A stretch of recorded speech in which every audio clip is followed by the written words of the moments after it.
রহমানুর রহিম। এক্সেলের আরও একটি জবে আপনাদের স্বাগতম।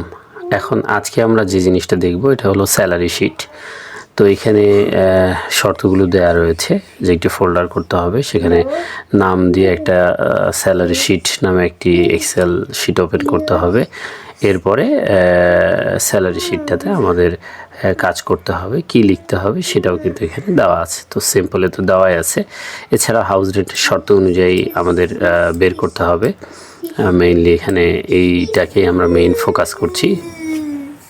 বাকি জিনিসগুলো এইখানে আমাদের দেওয়া আছে। মেডিকেল অ্যালাউন্স কত হবে, এডুকেশন কত হবে, প্রভিডেন্ট ফান্ড কত হবে, নিট স্যালারি ক্যালকুলেট করতে হবে, এই জিনিসগুলো কিন্তু এখানে আমাদের দেওয়া আছে। আচ্ছা, তো এখন আমরা এই কাজটি করব।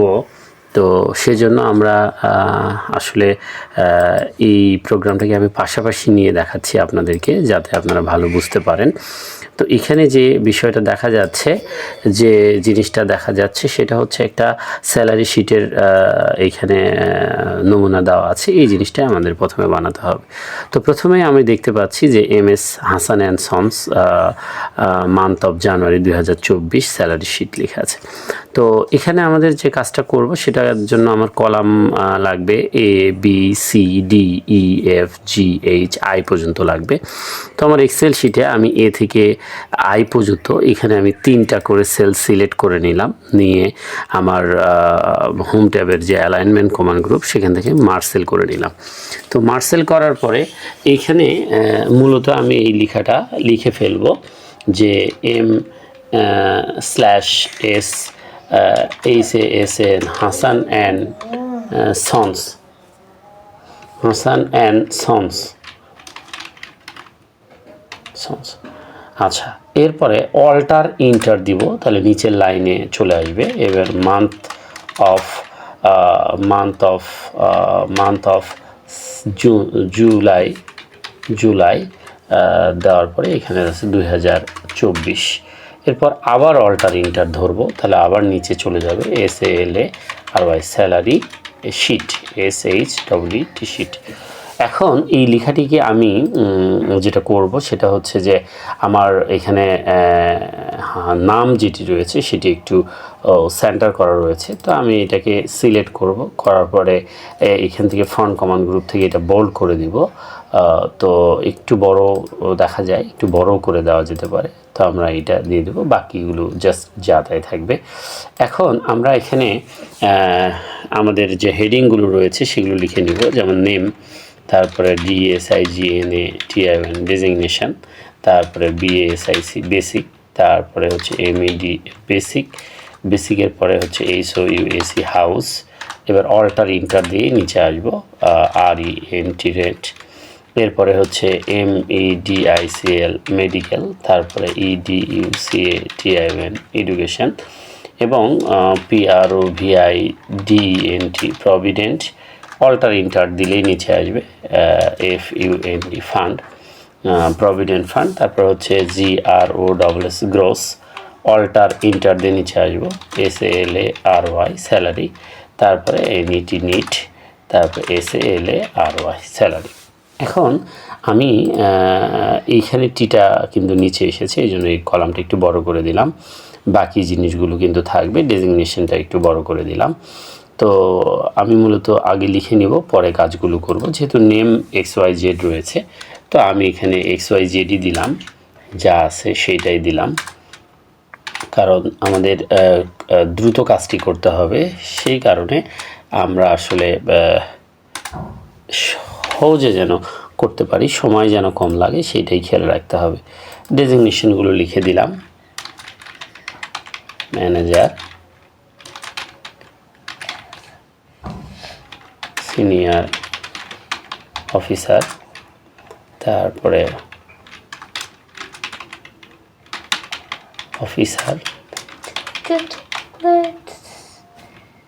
অফিস অ্যাসিস্ট্যান্ট, তারপরে হচ্ছে গার্ড। তো এখানে আমি দেখতে পাচ্ছি যে অফিসার 2টি রয়েছে, এটাকে আমি কাট করে একটু নিচে দিলাম। অফিসার যেহেতু এটা ফিল করে দিলেই হয়ে যাবে। তো আমরা এটা শেষ করেছি, এখন বেসিকগুলো বসাবো। ঠিক একইভাবে আমরা তথ্যগুলো এখানে বসাই নিচ্ছি। বেসিক প্রথমে 15,000, তারপরে 45,000, তারপরে 50,000, তারপরে আমাদের এখানে 30,000, তারপরে দেওয়া আছে হচ্ছে 15,000 আবার। তো এরকম কিছু স্যালারির রেঞ্জ এখানে দেওয়া আছে। এখন আমাকে কি করতে হবে, হাউস রেন্টটা বের করতে হবে। তো হাউস রেন্টটা যদি আমি বের করতে চাই তাহলে আমাকে এই শর্তের দিকে তাকাতে হবে। আপনার যদি দেখেন তো এখানে হাউস রেন্টের শর্ত বলেছে যে 50-এর উপরে যদি হয় তাহলে হবে 40%, আর যদি 30 থেকে 49 পর্যন্ত হয় সেটা হবে হচ্ছে 50%, আর 30-এর নিচে যদি হয় সেটা হবে 55%। তো আমরা এটা ইফ দিয়ে করতে পারি সূত্রটা। তো আমরা যদি এভাবে লিখি যে সমান ইফ ফার্স্ট ব্র্যাকেট বেসিক, এখান থেকে বেসিকটা নিলাম, বেসিক গ্রেটার দেন সমান 50,000। তো এখানে 50,000 যদি দিয়ে দেই, যে যদি বেসিকটা 50,000 এর বেশি হয় তাহলে কি কমা বেসিকের কত পার্সেন্ট, বেসিকের 40%। এটা একটা। দ্বিতীয় শর্তটা হচ্ছে কমা, আবার ইফ, আবার ফার্স্ট ব্র্যাকেট, আবার বেসিক, আবার গ্রেটার দেন সমান 30,000। যদি 30,000 হয় তাহলে কমা, তাহলে বেসিক গুণন 50%, বেসিক গুণন 50%, কমা, আর যদি 30-এর নিচে হয় সে হলো 55%। তাহলে আমি আবার যদি লিখি ই ফার্স্ট ব্র্যাকেট বেসিক, হ্যাঁ, লেস দেন 30,000, তখন কমা বেসিক গুণন 55%, এইভাবে সূত্রটাকে যদি আমরা অ্যাপ্লাই করি, এরপর ফার্স্ট ব্র্যাকেটগুলো ক্লোজ, যেহেতু 3টা ব্র্যাকেট 3টাই ক্লোজ করে দিলাম, দেওয়ার পর ইন্টার দিলাম, তাহলে দেখেন এখানে কিন্তু আমার স্যালারি হাউস রেন্টটা কিন্তু বের হয়ে এসেছে। তো এটাই আমি যদি এখন ফিল করে টান দেই তাহলে আমার এখানে কিন্তু বাকিদেরগুলো কিন্তু চলে এসেছে। তো আমরা যে শর্ত দিয়েছি সেই অনুযায়ী কিন্তু এখানে ক্যালকুলেট হয়েছে। মেডিকেলের ক্ষেত্রে সবার জন্য 1,500 টাকা, বা এখানে আমি 1,500 দিয়ে দিলাম, ওটাকে আমি ফিল করে টান দিলাম যে সবার জন্য 1,500। এডুকেশান, এটা হলো এডুকেশানের, এটা হচ্ছে 750, তো এটা আমি 750 দিয়ে দিলাম। প্রভিডেন্ট ফান্ড 10%, বেসিকের 10%, তাহলে আমি এটা সমান বেসিক গুণন 10%, বেসিক গুণন 10%। তো এইটাই যদি আমি এখানে দিই তো বেসিকের 10% প্রভিডেন্ট ফান্ড, এইটা কিন্তু এখানে চলে যাবে।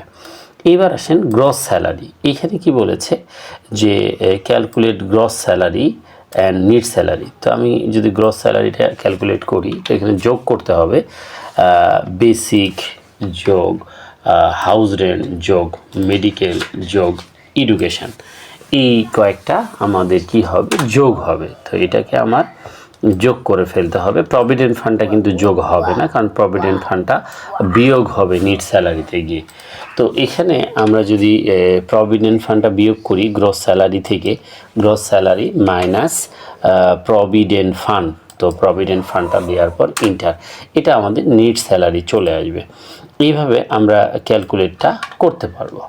এইবার দেখেন বাকি অংশটুকুর কাজটা একটু দেখায়, সেটা হচ্ছে নিচে একটা সিগনেচারের পয়েন্ট করতে হবে।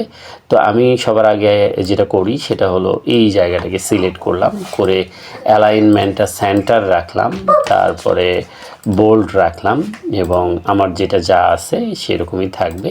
এখানে আমি পুরাটাকে সিলেক্ট করব, এখানে নিচে একটু বেশি সিলেক্ট করেছি সিগনেচারের জন্য। তো এখানে সিলেক্ট করার পরে আমি এখান থেকে বর্ডারে গিয়ে অল বর্ডার করে দিব, এবং নিচের এই অংশটাকে কি করব, আমি মার্সেল করে নেব, এই অংশটা আমি মার্সেল করে নেব। তো এখান থেকে আমি আবারও এটাকে মার্সেল করে নিচ্ছি। নেওয়ার পরে এটা কিন্তু আমি লেফটে লিখব। তো এখানে আমি লেফট দেওয়ার পরে আমি যদি এখানে লিখি যে SIGNATURE সিগনেচার, তো ওর উপরে লাইনটি আবারও আমি ইনসার্ট ট্যাবে যাব। ইনসার্ট ট্যাবে গিয়ে আমি শেপে যাব। ইনসার্ট ট্যাব থেকে ইলাস্ট্রেশন কমান্ড গ্রুপের শেপ থেকে লাইন নিয়ে আমি লাইনটা এর উপরে এঁকে দিব। জাস্ট শিপ ধরে এইখান থেকে আঁকবো। আঁকার পরে এটাকে কালো কালার করে দিব। তো এই যে দেখেন আমি কিন্তু আমার স্যালারি শিটটা কিন্তু কমপ্লিট করেছি। সূত্রগুলো দেখে আপনারাও যদি ট্রাই করেন তাহলে অবশ্যই পারবেন, এবং একটি কাজ বারবার ট্রাই করতে হবে, তাহলে ভুল ত্রুটিগুলো বোঝা যাবে। তো এভাবে আমরা কাজটি কমপ্লিট করতে পারি। তো ভালো থাকবেন সবাই, আল্লাহ হাফিজ।